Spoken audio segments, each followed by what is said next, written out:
Mainstream media makes all kinds of dubious decisions about how to frame a conflict, and you know very well as a filmmaker that the way you frame a story is how people understand the story. How have people's perceptions been influenced by the way the media has framed this? Well, I think very much so. But again, the majority of Americans don't support the slaughter. Yeah. And they want the humanitarian aid in now, not 20 trucks a day or 50 trucks a day, 500 trucks a day. That is where the American people are at. And I want people around the world who might be listening to this to understand that my fellow Americans actually kind of do get this. And when the big graphics come on the screen, Israel at war, you know, you just have to stop and think for a second. Oh, yeah, the Palestinians, they have all those fighter jets. They have all those bombers. The big Palestinian Navy with all those right, right. When you say the word war, what does define war?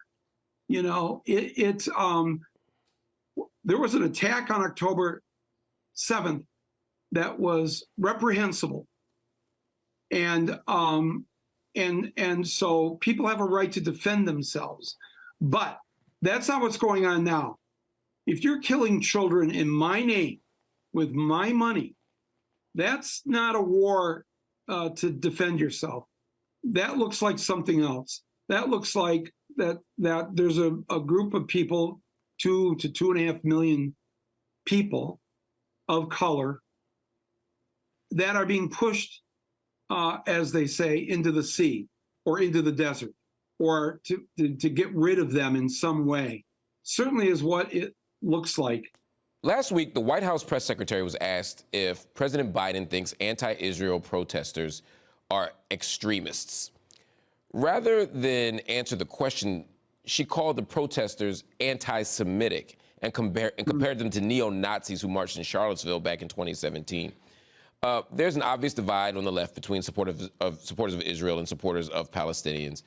But this is a Democratic White House calling critics of Israeli policy, who on most other issues would probably be allies, anti-Semites. What do you say to people like the press secretary who make those kinds of claims?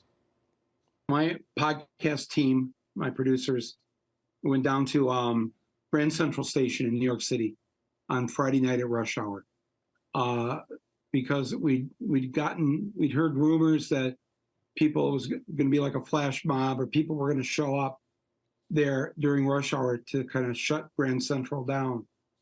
And when we got there, what it was an organization called Jewish Voice for Peace.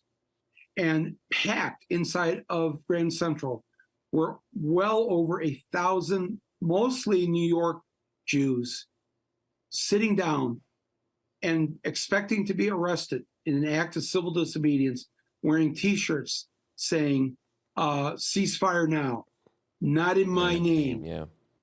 People had family members who had been killed on October 7th and wanted to make it clear that their deceased loved one would not want children being killed because they were killed. Yeah.